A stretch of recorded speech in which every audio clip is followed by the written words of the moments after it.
Poets and procrastinators, readers and seekers, in trousers or tiaras, non-conformers and non-believers, gender X and gender equals. Welcome back to the second half of Season 6 of Eat the Storms, the poetry podcast, coming to you pre-recorded on Spotify, Apple, Anchor, Google, Breaker, Podbean, Player FM, Overcast, Pocket Cast, Castbox, Podcast Addicts, iTunes. Basically, whatever is your preferred platform, you can find us there, and thank you so much for sticking with us. This is episode 10, season 6, which means that we've already had 88 episodes and over 420 international guest readers. My name is Damien B. Donnelly, and I started this podcast back in July 2020, a month before my debut poetry pamphlet Eat the Storms was published by the Hedgehog Poetry Press, and I was having sleepless night number 25, thinking that my dream had come true. I had a book of poems coming out with my name on it, but due to COVID, nobody was going to know anything about it. Dreams and nightmares, always far too close to each other, unlike our social distancing of the time. So, in the midst of a 3 a.m. brain wreck, I decided to start a podcast. The first episode was me just reading my own poems, a short story, and blabbering on. I pressed publish and it went out into the stratosphere, and it was only then that I thought, holy shit, what comes next? Even my own ears couldn't stand listening to me reading my own poetry for a full hour every week. So Gaynor Kane, Belfast poet and dear friend and giver of light and laughter, became my first guest on the second episode, and from there it spread to, like I said, now with over 220 guests. And of course, now we're also a journal with issue 2 coming out very soon, but more about that later on in the programme. Today, we have 4 guest poets, 2 returning stormers and 2 new guests to join the podcast. So I guess that means it's time to kickstart the show. I suggest you settle back into your favourite armchair, pull up the blanket around you on the sofa, or just look out the window of the train and let our guests today transport you. And hey, if you have a slice of cake, it's time to eat. I'm Damien B. Donnelly, this is Eat the Storms, and I truly hope you enjoy the show.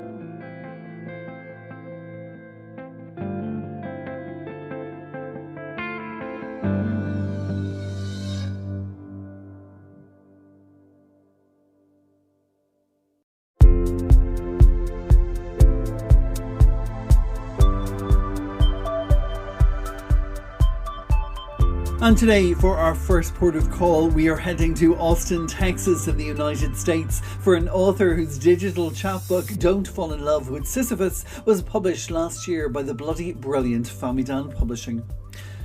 Today, spoiling us with not just poems from that digital chapbook, but also from her upcoming Womb Worlds chapbook, coming very soon from Finishing Line Press. You may recognise her from places like Beyond Words magazine, the Aphrastic Review, Boats Against the Current Poetry magazine, or perhaps from the poem Who You See, which was nominated for Best of the Net in 2022 as featured in the Famidan Journal. Today, bringing us life in all its shades and connections, and also scenes of how it dances. I'm delighted to welcome, for the first time to Eat the Storms, Lisa Molina. Hi everybody, I'm thrilled to be reading for you today. I'm going to start with the title poem from my digital collection, Don't Fall in Love with Sisyphus, published by Famidan Publishing and Company. When I was going through one of my many times of questioning the tragedies and sorrows and struggles of life, I read The Myth of Sisyphus by Albert Camus.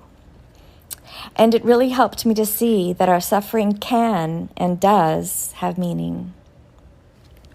Don't fall in love with Sisyphus. He sweats, muscles taut, pushing, shoving, worrying, heaving, grunting, yearning, suffering, crying out, mercy! The heavy, hard, imperfect, rough rock, up, up, up, up.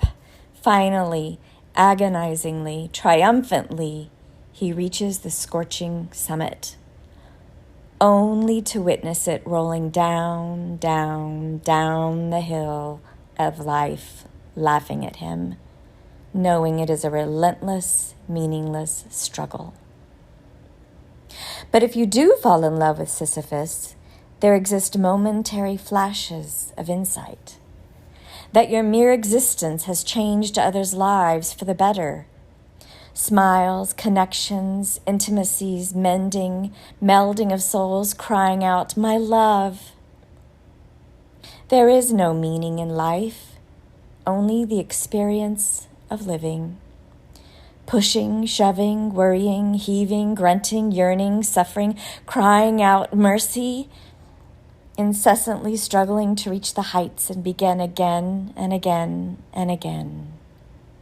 And when that overthinking brain boulder of yours reaches the summit of your suffering, you'll throw back your head laughing loudly in joyful reverence and awe as it rolls down the mountain to the depths always, waiting for you as only a lover can and will. Maybe you should fall in love with Sisyphus. He demands a larger rock.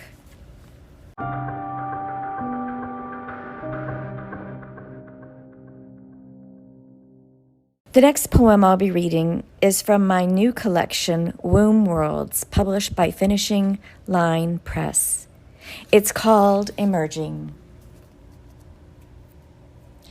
How to reach the center. Holding together this universe that by some law of physics it's pulling itself apart with no center of gravity. What do the swirling, seemingly out of control events of life, the kaleidoscope of people, memories, fear of future, and numbness require in order to be planted, nurtured, grounded? There is a liminal space, a gift of ribbon-wrapped presence that I so carefully open. The gift is time, trials, and testimonials of teachers, gurus. Only then will I experience the alchemy, transforming the womb's darkness to golden light.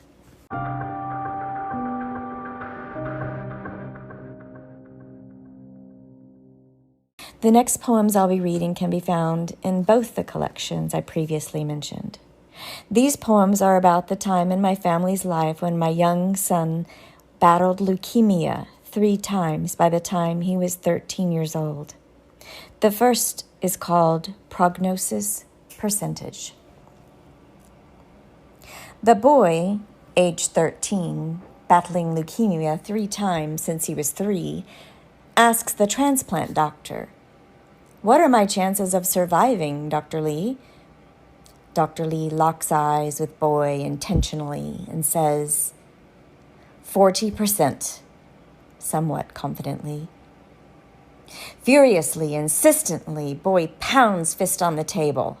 "I'll take nothing less than 50, negotiating for his life, desperately. A roar of silence, air is hot, the agonizing 3-second wait. Dr. Lee's eyes crinkle as he laughs, offering out his hand, the boy's to grasp. "You've got it," he says. The deal is done, the bidding won, all parties agree heartily. And that boy fighter of unrelenting hope is given 10% more so that he may cope. Prognosis percentage, it's just a number to hear, for no quantification can suffice the value of my womb child's life.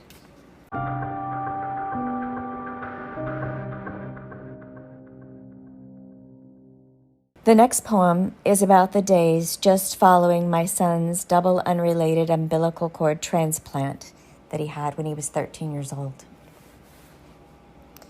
Waiting for life. I am still waiting in the pediatric cancer transplant unit. 10 days and nights so far. Will his body embrace the donated cord blood cells as my womb once embraced him as an unborn child, or reject them, refuse them, causing his death? The children on the other sides of 2 walls of our room have whispered their final breaths. My child is still breathing, living a life between deaths. What is he dreaming? Has he descended to the depths, lying in a dark womb cave, Lazarus awaiting?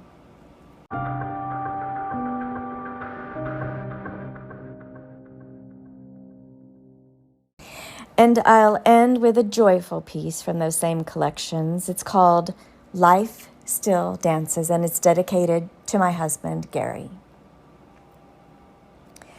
We're in the pediatric cancer unit. Liquid chemo dripping through the snake-like tube pressed into your chest, leading to your heart, destroying all the cancer cells in your puffed, swollen body. But it's Mardi Gras. Your dad comes into the hospital room carrying a loaded box full of hope, of normalcy. We put on the beads, we play the Zydeco music, we devour the purple, green, gold king cake with the baby inside, its womb of wheat, sugar, and eggs. We help you out of the bed, IV pole still attached to the tube in your chest as a cord once attached you to my womb.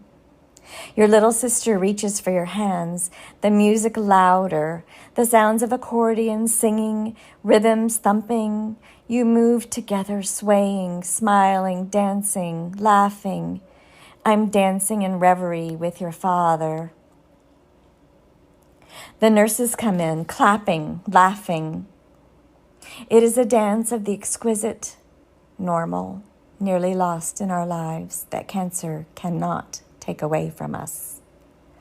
Hope always moves and grooves to the dance of life. So dance, life, dance. Thank you so much, Damien. I really appreciate it.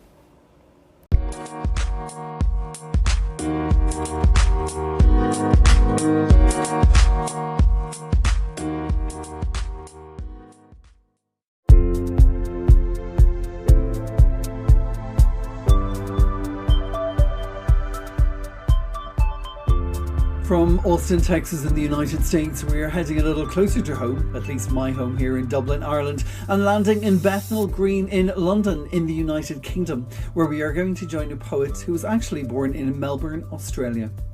He has lived in 5 different countries, including Singapore and Mexico, and it appears that Mexico is certainly a place to inspire poetry, as that was where he wrote his first collection called Show Me the Way into Exile, recently published by Alien Buddha Press.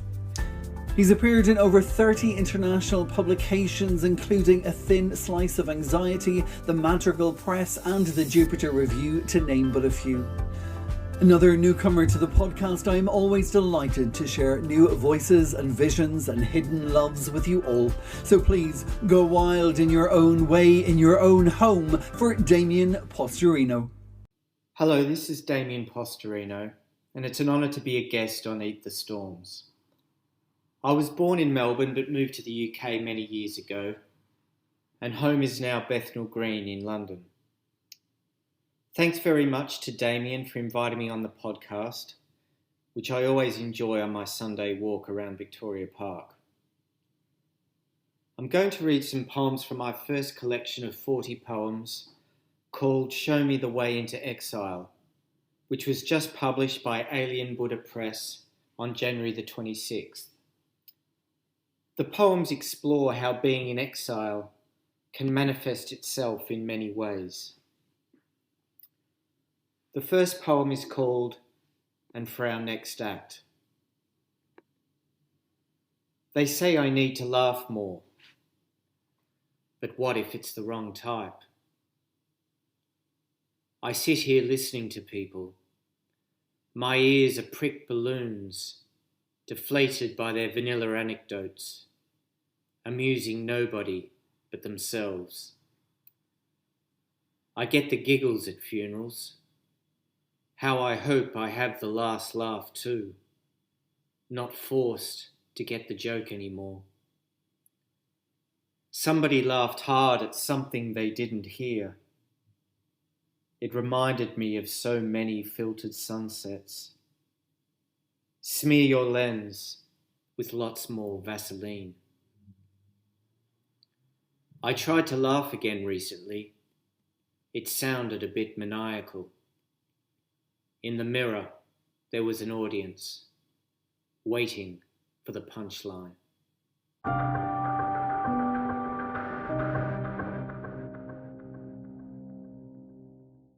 My next poem is about hidden love. It's called Don't Wake Me in the Morning. Shame is a spotlight in our eyes. The audience applauds others while we hide in the shadows. Grab a shovel to bury sorrow under snow. Like orchids in the cold, we will wither. Our temptation pulses like heavy footsteps. Hear our hearts beat.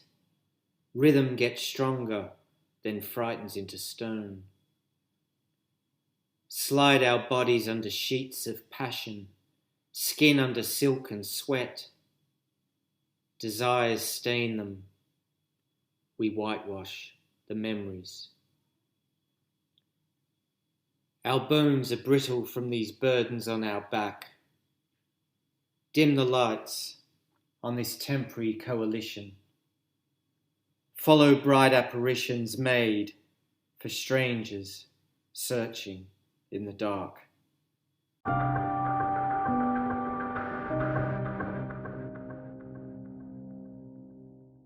The next poem is called Answer on a Postcard, and it's about following your own star. You can't crave a song that belongs to another. Steal a line from a poet, leave a lie beside the bed. Tide sings stories of men who stay stuck on the shore, building castles for empires that collapse in their hands. They dig moots around their minds, live in bunkers, to hide from regrets that wash over. The truth shoots from the ripples like a bullet through your brain. Let wild currents grip your fears and drag you away. The taste of brine is sweeter than a kiss from Shallow's lips. Let oceans take you out to drown naked in bliss.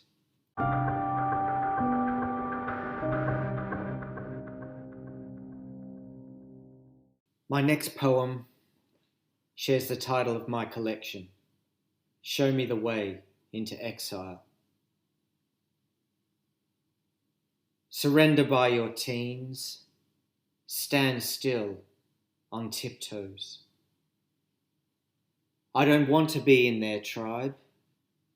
Hands shake when I try to tie a perfect Oxford noose. Picket fences speak in tongues. Suburban schemes eat my brain. Remember when they laughed at me? Nostalgia is an open grave. Scribbled screams on toilet walls, masquerading as philosophy. The old lightkeeper stays still, prays for the lost. Each ebb of the tide another riddle to be solved. The sea's wind whistles a homecoming song for men in exile. Shipwrecks are everywhere.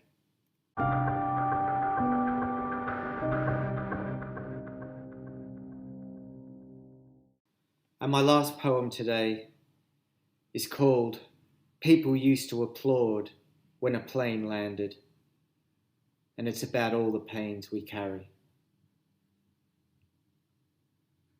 A can of dreams breaks fairy floss clouds. A drag queen landing on stage. Feet and tears swell. Children yell at mothers who haven't had a wink in years. Shotgun weddings, reconciliations and unhappy endings hang suspended while we wait for trolley dollies, company cloned and cheekboned, to serve up second best. Business class couples hold each other hand to glove under blankets of whatever it is those people have. The rest of us retreat into window seats to manage our turbulence and search for runways which never seem to arrive. Thanks again to Damien and Eat the Storms for having me on this excellent podcast. I hope you enjoyed hearing from my first collection, Show Me the Way into Exile. You can follow and connect with me on Twitter at Damien Posterino. Thanks, everyone.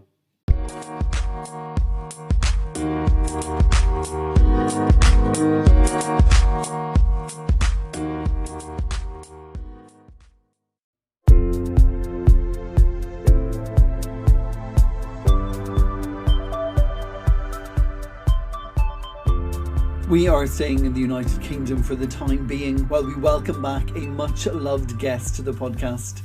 She might not have dropped by every season, but whenever she comes by, I am enchanted, and no more so than today, where she has chosen poems all interconnected by dreams, some of which have appeared in Ink, Sweat and Tears, Dear Reader, Yaffle and Apex.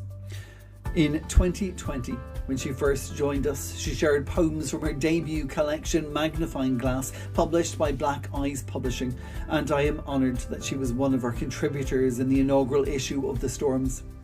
Today, as always, she will be listening in South Wales with something sweet, usually prepared by her wife Kath, and I think today it might be brownies. This is the poet who loves the coast and the scent of ice cream freezers. This is Sue Finch.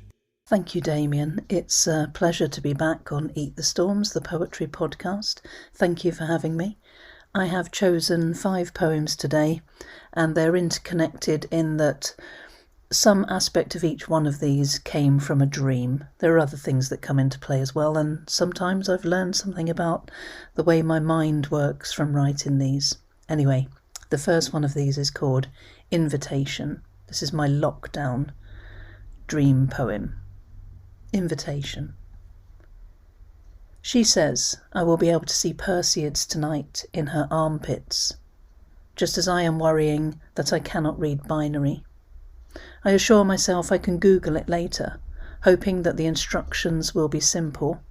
I plan to have a notebook and pen ready. I know that joke about there being 10 kinds of people in the world, those who understand binary and those who don't. I tell her it would be great to see the meteors up close, nuzzled right in. They don't make your neck ache this way, she says, and you will be able to hear the crackles of ancient fires. It is all deep in there. I wonder if we will ever be sociable again after this. How many people in the world are hankering to see night skies in the armpits of lovers?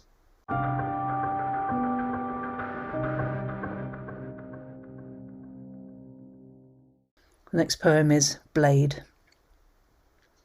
I fashioned a blade from ice, carved its purity with steel, ran with it to the circus tent, raised it above my head so it flashed under the lights.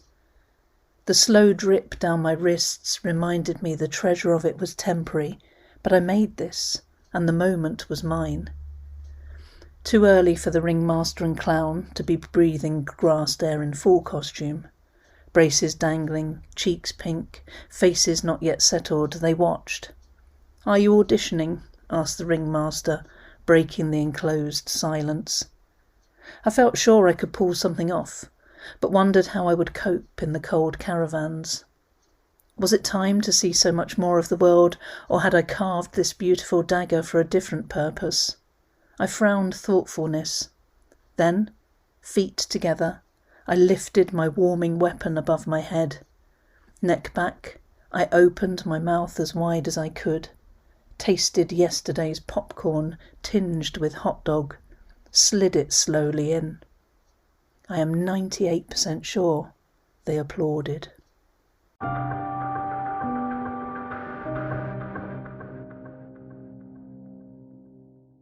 And the next poem had me searching for a plastic apple so that I could spray it blue and give it to my mum.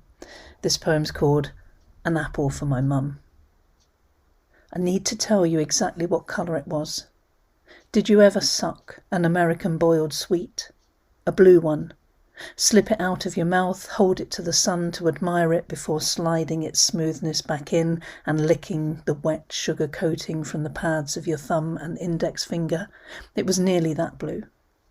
And did you have that gel toothpaste, so bright you squeezed it the full length of your brush's bristles, even though you knew the tube said pea-sized? The kind that had you wondering how blue made teeth white? It was almost that kind of blue, and it shone, like the first strokes from a bottle of nail polish labelled electric blue. And there it was, hanging from the branch of a tree within reach, 4 firm knuckles at its base, and no one had picked it. So I got it for her, that bluest of apples. And all the way to her house, excitement held my stomach captive as I imagined her biting into it or wanting to put it on display for the whole world to see.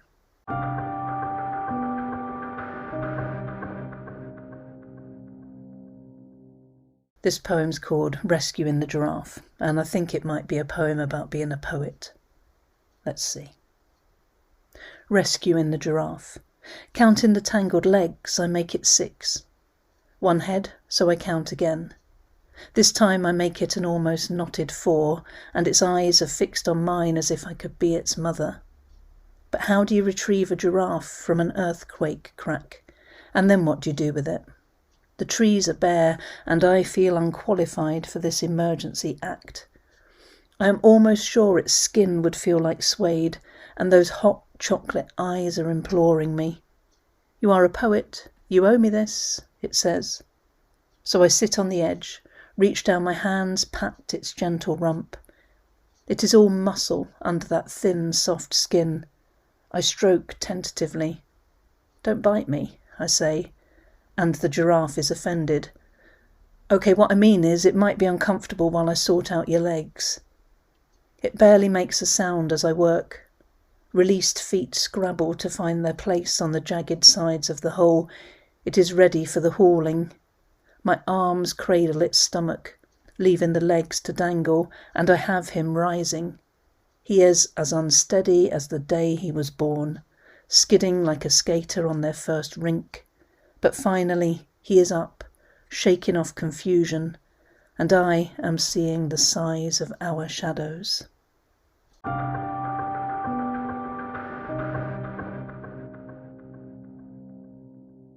For my final poem, this one has possibly one of my longest titles. It's called Last Night I Dreamt I Slid My Poems into Drawers of Disinfectant to Sterilise Their Titles. Today, a poet in black stands at a lectern reading us her words. At the end she straightens her pages, says she wants to sing for us. Feet together, shoulders back, she begins. Her eyes are closed as she sends out the song. I want to listen, but she is moving now. Her, the lectern, and the music she is making are rising into the air. I see no ropes, no pulleys, yet she is up, beyond the curtain fringe. Then a slice of the stage drops open beneath her, and I gasp as I see what is planned. Down into the trap room she goes. I wasn't sure her song fitted, or exactly what she was trying to tell us, but her poems had me clapping. I turn to you, realising that I don't own her books or remember her name. No one in the audience seems the least perturbed. They're going for ice cream. Come on, you say. They've got 3 different vegan flavours. Thank you for having me, Damien.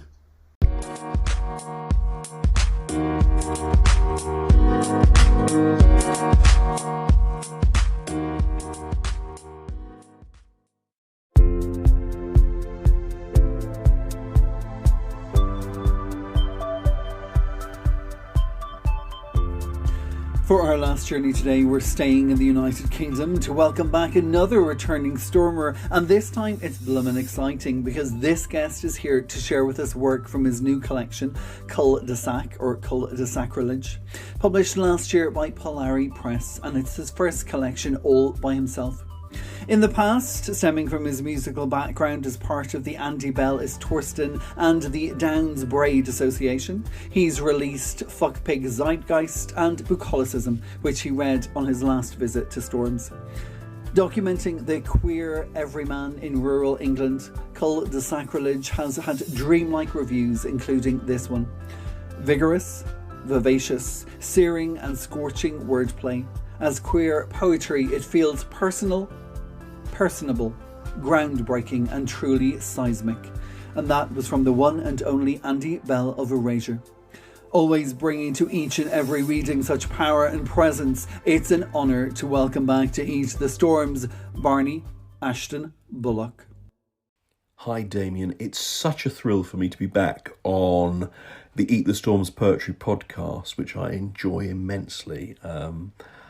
And happy for me to come back on the occasion of, well, my first solo poetry collection, Cul de Sacrilege, has just been published by Polari Press. And it means a lot to me, not because I haven't had poetry collections published before. I have, but they've always been tied in to the music bands that I'm associated with, whether that's the Downs Braid Association and the pamphlet Bucolicism, or the two books that I've done as spin-offs from the Andy Bell is Torsten project, which were Schemastasis, the Torsten Verse Diaries, and F-Pig Zeitgeist. So this is the first time that it's really been me and my voice, and Cul de Sacrilege is, to all intents and purposes, pretty much a narrative verse book. It tells the story of the trajectory of a life of a queer everyman from growing up amidst the cataclysmic loneliness of the rural southwest of England, kind of unsatisfactory school days, leaving for the promiscuities of the city when one comes of age, uninspiring menial first jobs, uninspiring menial relationships. And then just as our protagonist gets into the swing of things, he's hit by what I describe as an Armageddon or an enfrazzlement. And this, I've let it hang as to whether that is a personal breakdown or the wider society in breakdown. And of course, we all had a taste of that during the recent lockdown. So I'll start with a poem called Village.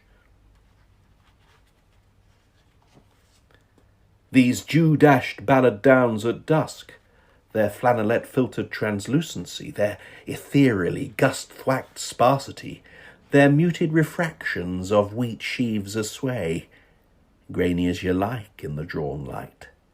We, mere pinpoints of prance, freestyling in the flashlights midst their giddy levity, our scruff of signature left in the stomped crop's trample.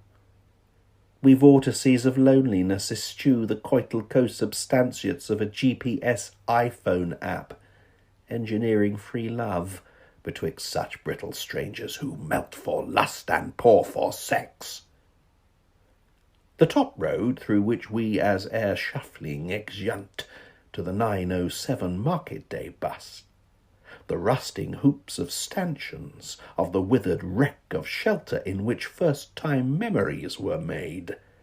Cigs, ket, stout, side, hash, snog, blow, laid, vom, chuck. On that trusty bus immemorial, now only air on a Thursday, sometimes silently, without word or intimation, through the wanding wonk of cattle pong that sands the breeze, a youngster won't return, and an aged farmer's wife in well-versed mock concern will glintily glisser, tamps a goss. Directly all Spudlins hath ped off through the dimsy of a Yuletide eve, they'll match and hatch as 'twere ere thus cotton to dis eye. Dis never a goodbye. As in absentia, all flaxen fledglings were wont to do, as in perpetu, all silvern nestlings ere haven must, afore the buyer's been trumped a mere dander dust.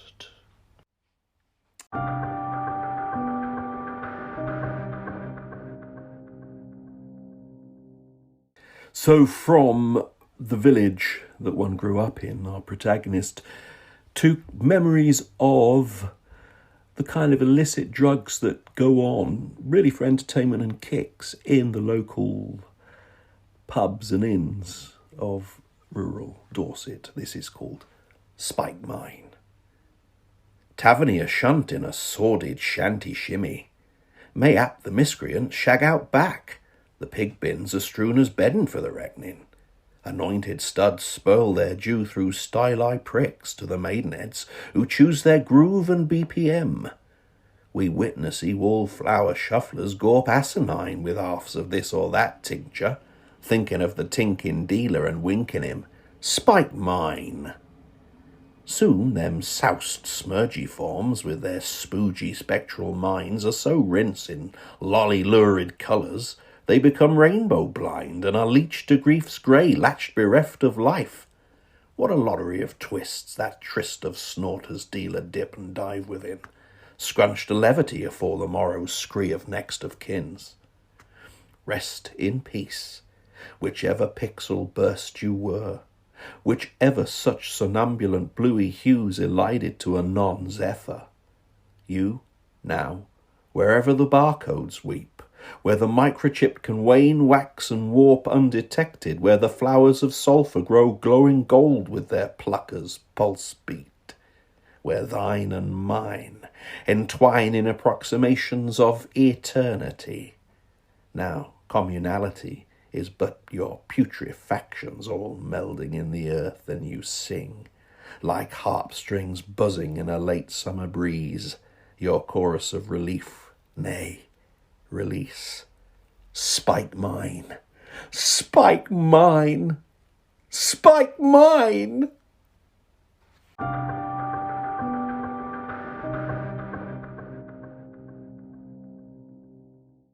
And of course it is a matter of fact that when you go down west you'll find that the nighttime minibuses that the teenagers and might be travelling on at night, and certainly the public toilets where they might go to keep warm, given that they can't get into pubs, they're all lit with ultraviolet light so that should they have a concoction of choice that they wish to dig deep, they won't be able to find their veins. I'll leave you with the poem Woodwork, which has proven to be the favourite poem of many of the audiences that I've been lucky enough to read to from Cul de Sacrilege. It's really the eulogy of and remembrance of a first job that our protagonist had as an apprentice carpenter when he came to London, and details that he very much fell in love with his master carpenter. This is called Woodwork. Our bevels sanded silky, knotted kinkeries inclined into concave curves, all such glitches expunged or veneered. The vice-like grip of tension held us deadlocked in a dovetail joint, in splintering suspension, in a web of complex chiselling nerves, bouncing and rebounding within our abject clamped stasis, and every affirmation mouthed, pounced on as clickbait, reading the varnished intent within as ever too late, too late. But, oh, the smooth, artisan beauty of a man and his mate, in symmetrical sympathy, in mortis and tenon fixity of mutual conjoinery. We nudged in jilty niggles past the chocking blunt blades of cack-handed hams and held fast as our lives planed against the grain, our kisses in the sawdust. That's all for now from me. Those poems were from Cul de Sacrilege by Barney Ashton-Bullock from Polari Press. Thank you ever so much, Damien, for having me. All power to you and to Eat the Storms podcast, which we all thoroughly enjoy. Thank you very much for doing it.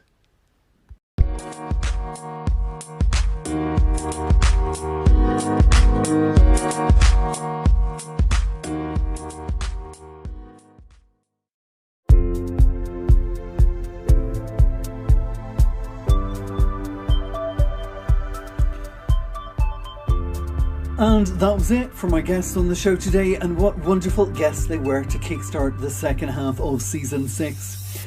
That's the amazing thing about getting to put together a podcast like this each week, is that I get to sit and listen to each of these poets captivate me, mesmerise me and inspire me. When I moved back to Ireland in December 2019, it was just before COVID struck, and I knew that in doing so I was going to give up working in the fashion industry, which I had worked in for the previous 24 years in Paris, London and Amsterdam.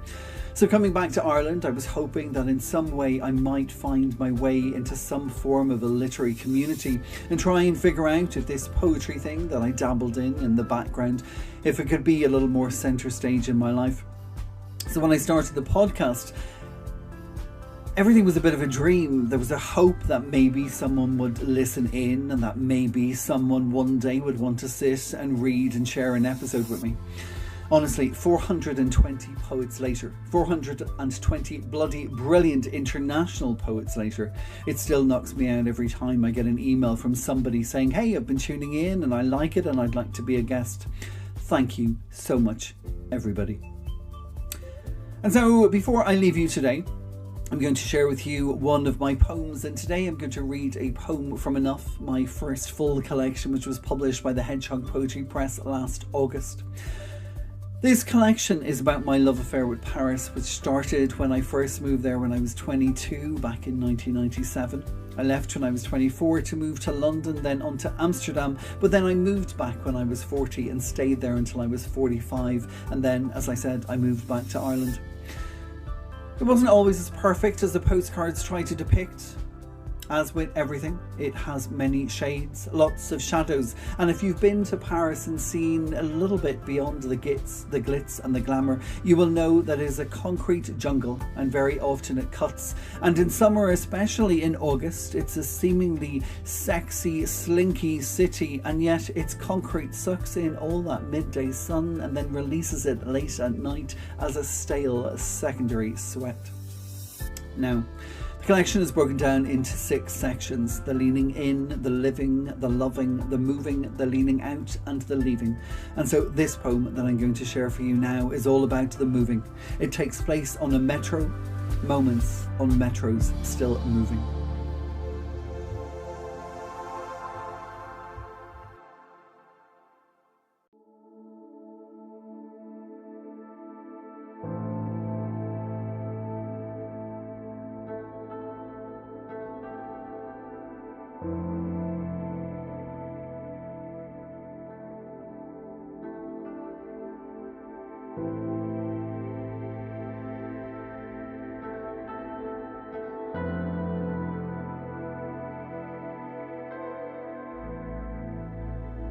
Moments on the metro still moving, still cruising, still choosing, still cozy with communicators not communicating. Commuter looks like communication, but no commuter communicates.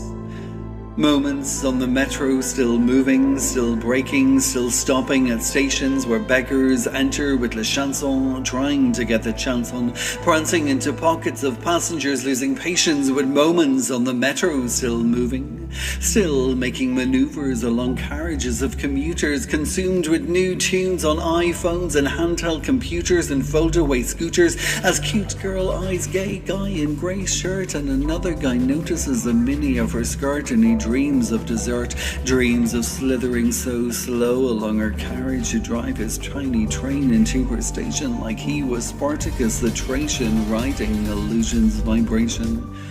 While there were moments on the metro, still moving, still chancing, still stealing odd glances while penning poems and nodding into naps with bags loaded onto laps of madames with makeup making faces as if painting Picasso's, checking mirrors to see if the eyes line up, lines of metro still moving, still staring through the tunnels of non-communicative communicators, cool and classy and crazy and quirky, and the man smelling of starvation and stale streets and blackened feet, while the buskers belt out bad notes and get worse looks instead of crisp notes, and the red hat and the short skirt, and the tall ones, the tired ones, the tourists plotting their positions on plans too small to be able to even pinpoint a pub.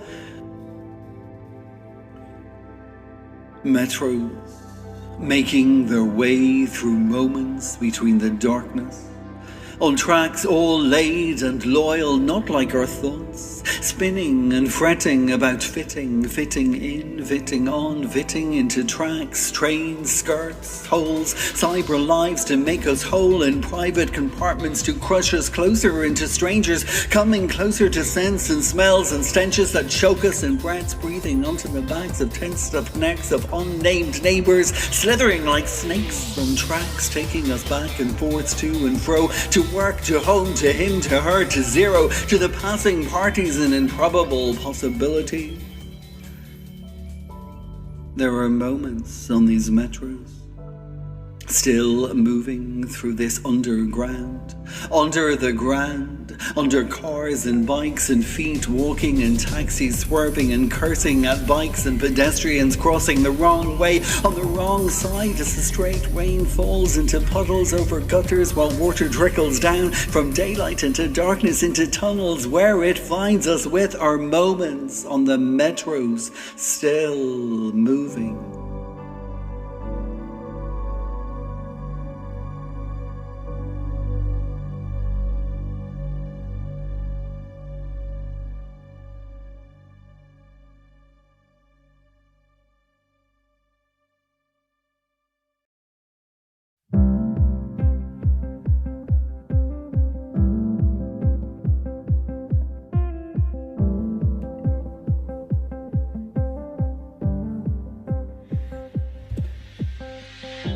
Poets and procrastinators, readers and seekers in trousers or tiaras, nonconformers and non-believers, gender X and gender equals. We've reached the end of another episode of Eat the Storms, the poetry podcast that has been available to you on Spotify, Apple, Anchor, Google, Breaker, Podbean, Player FM, Overcast, Pocket Cast, Castbox, Podcast Addicts, iTunes, basically anywhere that you like to call your preferred podcast platform.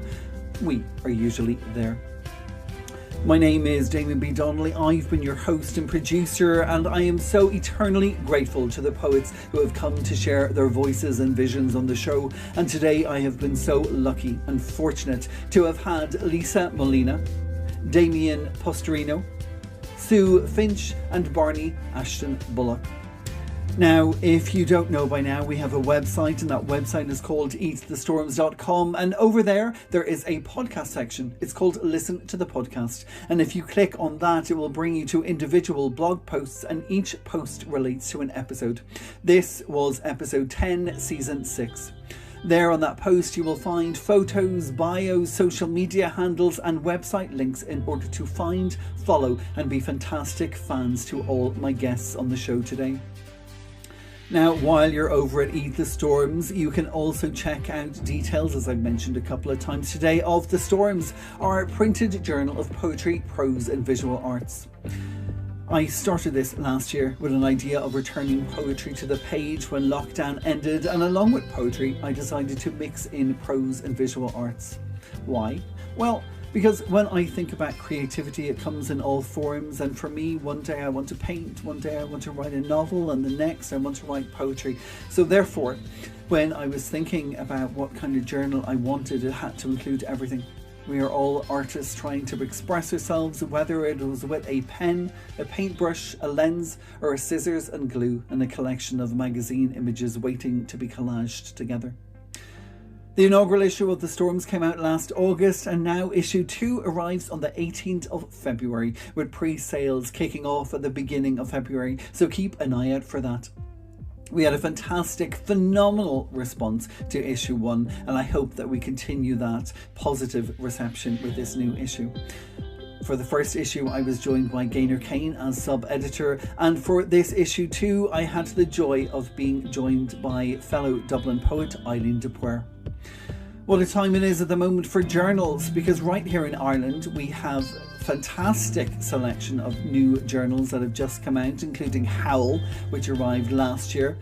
Earlier this month we had The Force-Faced Liar, and of course last year we also had the first journal anthology from our friends Flight of the Dragonfly when they published the Flights Journal. And just this Christmas, of course, I had the enormous honour of being sub-editor over at Black Bough Poetry for their 3rd instalment of their Christmas and Winter anthology. Go journals, anthologies, those who create them and those who fill them. Now, just before we go, I would like to take a moment and remember one of the contributors from our inaugural issue who very graciously joined us at the casino in Dublin last year when we had the launch of issue 1 of The Storms.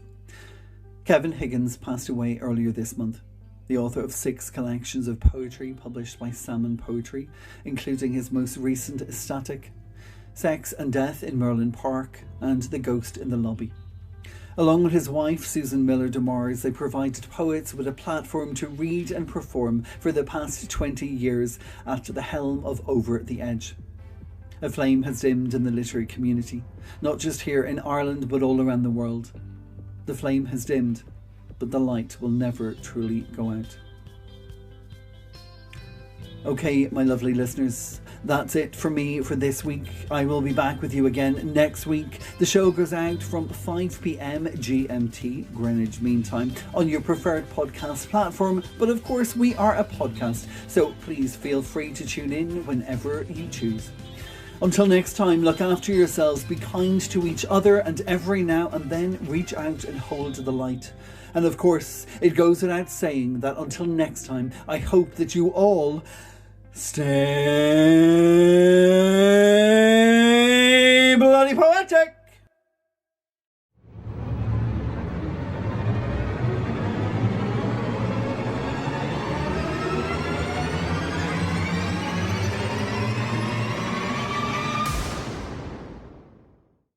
Oh, thank you.